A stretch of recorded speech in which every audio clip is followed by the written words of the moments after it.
Good morning, children. How are you all? So, children, today I am going to start a new chapter, chapter 9, solar radiation, heat balance, and temperature. So, in this chapter, we will learn about the process of heating and cooling of the atmosphere and the resultant temperature distribution over the Earth's surface. Clear? So, children, as we know that the Earth is surrounded by air all around. This envelope of air is atmosphere, which is composed of numerous gases. So these gases support life over the Earth's surface. Now you can see in this picture also the blue circle, it is a atmosphere and it protects us from the harmful rays or the like UVA or the UVB. It comes from the sun and it protects us from these harmful rays. And in our atmosphere, we have some gases also which supports our life like nitrogen, oxygen and carbon dioxide. Clear? So the earth in turn radiates back to space the energy received from the sun. So as a result, the earth neither warms up nor does it cool over a period of time.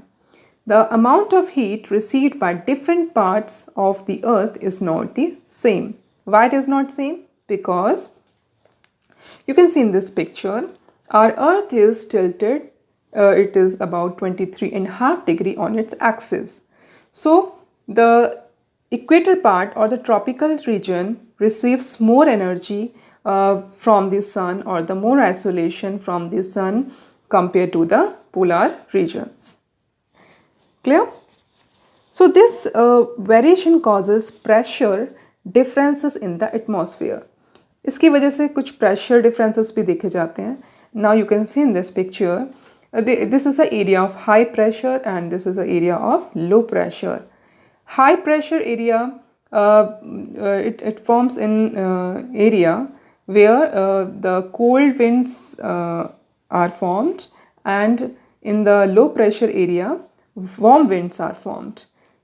Due to this, the atmosphere temperature also influences. So this leads to transfer of heat from one region to other by winds also. Now come to the next topic, solar radiation. It is also very important. First we will know about the insolation. What is insolation? So the Earth's surface receives most of its energy in short wavelengths, and the energy received by the Earth is known as incoming solar radiation. जो भी सन से उसको energy मिल रही है short wavelengths में, which is called the insolation. Clear? Or the solar radiation. So as the Earth is geoid, resembling a sphere, the sun's ray fall obliquely at the top of the atmosphere. Now again you can see this diagram. Obliquely it means it is tilted or the तिरछी.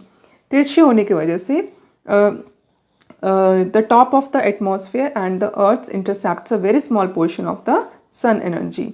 इसका जो ऊपर का portion है वहाँ पर ये बहुत ही कम एनर्जी जो है रिसीव करता है, and on the average of the earth receives 1.94 calories per square centimeter per minute at the top of its atmosphere. तो इसका जो एटमॉस्फेयर है जो ऊपर जो हम जैसे भी मैंने लास्ट पिक्चर में जो बात की थी ये वाला this one, so this atmosphere gets only 1.94 calories per square centimetre in a minute. You can understand this by this diagram also. Yes, this is the sun and this is the thermosphere, exosphere के बाद वाला. And जब sun rays आती हैं अर्थ तक पहुंचती हैं तब तक सन की जो हार्मफुल रेज हैं वो काफ़ी कम हो चुकी होती है, उसकी हीट जो बहुत कम हो चुकी होती है और बाद में ये रिफ्लेक्ट हो जाती है अगेन इन द एटमॉस्फेयर. तो बहुत ही कम अमाउंट जो है वो हमारी अर्थ जो उसको रिसीव कर पाती है. It is around 1.94 calories per square centimetre पर minute at the top of its atmosphere. It is clear now? Good. Now come to the next. So the solar output received at the top of the atmosphere varies slightly in a year due to the variations in the distance between the earth and the sun. So during its revolution around the sun. So अब जो revolution है अर्थ का सन का जो चक्कर लगा रही है उसका बहुत ही इम्पॉर्टेंट रोल है इस चीज़ में, because the earth is farthest from the sun. Now you can see this is the earth's orbit, जहाँ पर ये अपने ही ऑर्बिट में सन के चक्कर लगाती है. तो इसका जो पोजीशन है देखिए, एक तरफ सन से काफ़ी दूर है और एक तरफ सन से काफ़ी नज़दीक है. ये जो सर्कल है इसका जो डिस्टेंस है सन से वो इक्वल नहीं है. Clear? Now you can understand this. Every year इसका जो डिस्टेंस है वो चेंज हो रहा है. इसकी जो पोजीशन है, डिस्टेंस उतना ही है सॉरी, लेकिन पोजीशन जो है इसकी चेंज हो रही है. 16 में इसकी पोजीशन यहाँ थी and you can see in the 2020 the position has been changed. Clear? Now come to the again. So during this revolution around the sun, the earth is farthest from the sun. तो सन जब यहाँ पर सबसे ज़्यादा दूर है, कब? On 4 जुलाई. 4 जुलाई को सबसे ज़्यादा दूर होता है और यहाँ पर इसकी जो रोटेशन की जो स्पीड है वो भी काफ़ी स्लो होती है. Clear? And distance between the earth from the sun is 152.6 million kilometers, and this stage or the ये जो पोजीशन है इसकी फारदेस्ट फ्रॉम द सन की 4 जुलाई की जो पोजीशन होती है, इस पोजीशन को हम कहते हैं एफिलियन. Clear? This is called the एफिलियन. And same जब अर्थ सन के बहुत नज़दीक होती है और इसका जो सन के पास जो इसकी स्पीड है काफ़ी बढ़ भी जाती है, which position is called the perihelion. And ये होता है जनवरी 3 को. And in the distance between the in this time it is 147.5 million kilometers. Clear? When it farthest from the sun it is called aphelion, and it is nearest from the sun it is called perihelion. फादर्स कब होती है? जुलाई 4 को.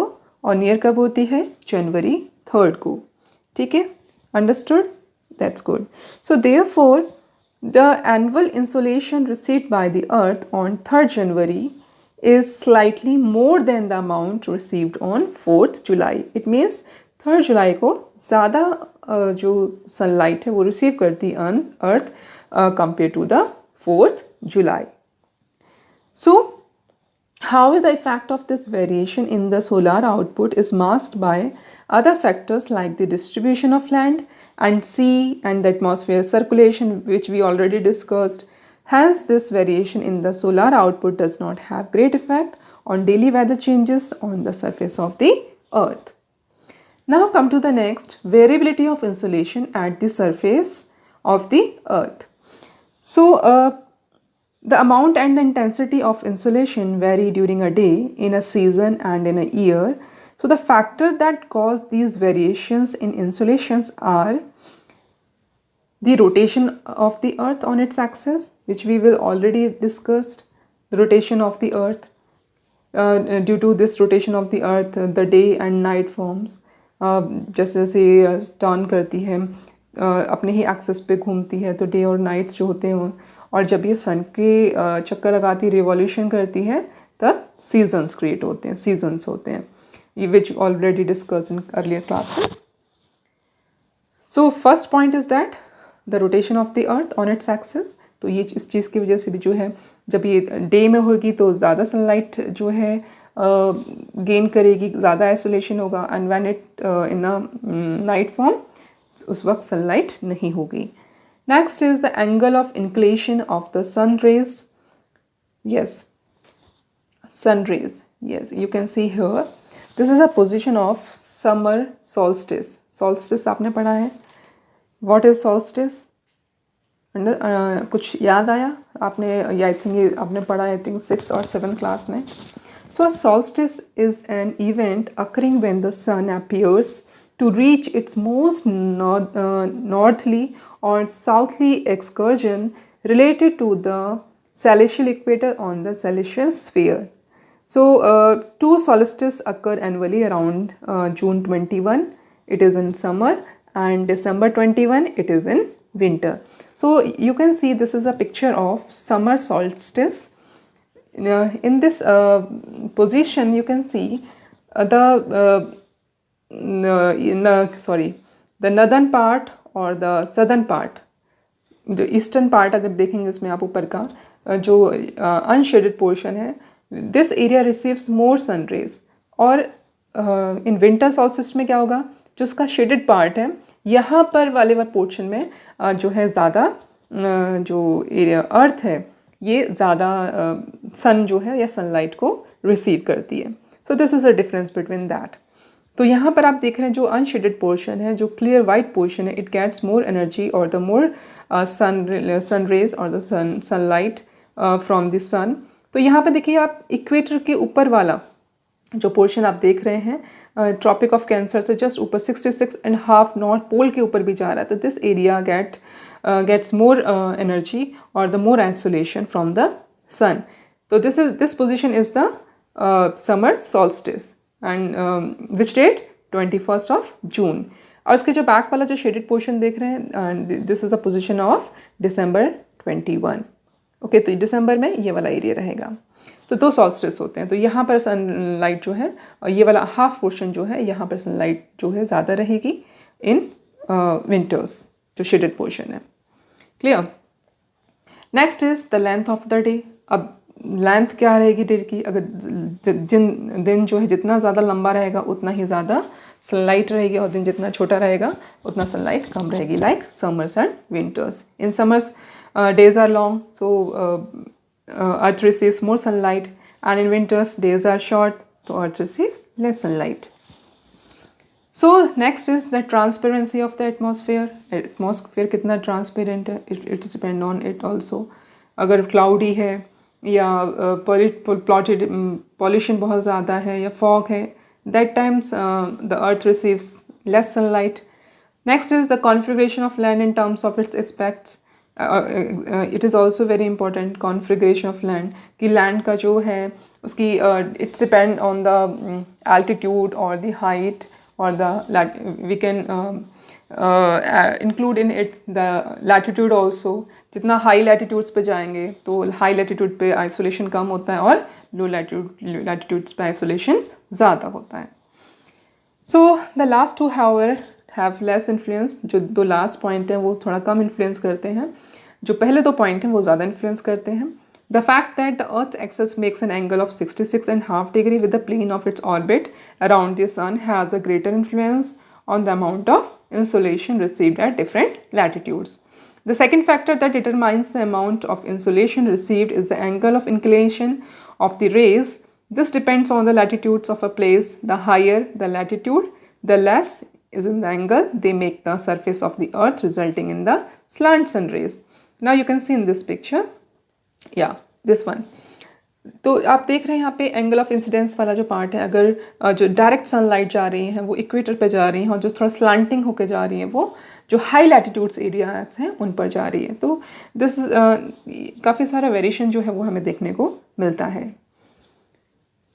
Now you can see the world picture, the variation of the sunlight, the polar regions, and compared to the polar regions or the equator part, polar regions receives less sunlight, and the tropical area or the near by the equator part is received more isolation.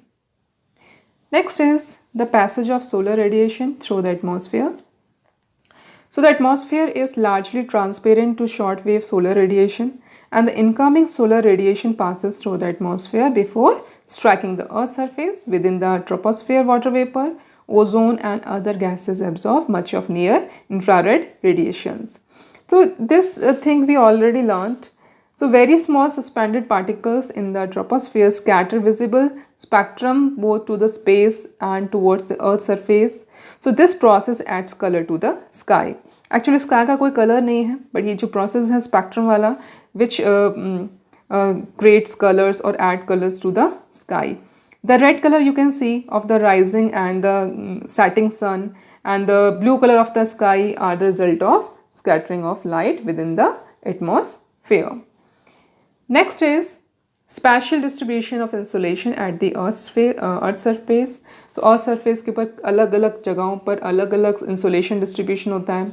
क्या reasons है, we already discussed about that. The first reason is that Earth का tilted होना, which is 23.5 degree. and the solstice also. So जिस तरह से हमने अभी angle of inclination पढ़ा था उसका, the high latitudes or the low latitudes, so many reasons are from this, the spatial distribution of insolation for this. So the insolation received at the surface varies from about 320 watt per meter square in the tropics to about 70 watt per meter square in the poles. It means more isolation कहाँ हो रहा है, equator areas पे या tropical areas पे. Tropical areas near by the equator, it is around 23 half north to 23 half south. Clear? So this area gets more energy, more isolation. It is about 320 watt per minute square, and in the polar regions or the poles it gets only 70 watt per meter square, sorry, per minute square. So maximum insolation is received over the subtropical deserts where the cloudiness is the least. इसके अलावा जो सब tropical desserts है जहाँ पे ज़रा भी clouds नहीं होते हैं वहाँ पे ज़्यादा एनर्जी या ज़्यादा सनलाइट होती है. And equator receives comparatively less insulation than the tropics, जबकि ट्रॉपिक्स के मुकाबले इक्वेटर पे थोड़ा सा एनर्जी कम ही होती है क्योंकि यहाँ पे क्लाउड्स ज़्यादा होते हैं. ठीक है, हम जैसे हमेशा बोलते हैं कि equator gets more energy, more sunlight, but equator पे जो है ज़्यादा सनलाइट होने की वजह से क्लाउडीनेस ज़्यादा आता है, रेनफॉल बहुत ज़्यादा होता है. तो according comparatively to tropical regions equator पे थोड़ा सा सनलाइट कम रहती है जबकि ट्रॉपिकल रीजन्स में ज़्यादा रहती है. So generally at the same latitude the insolation is more over the continent than over the oceans, and in winter the middle and higher latitudes receive less radiation than in summer. Clear? So here we have completed this solar radiation, and our next topic is heating and cooling of atmosphere, which we will discuss in our next video. So till then, take care and bye.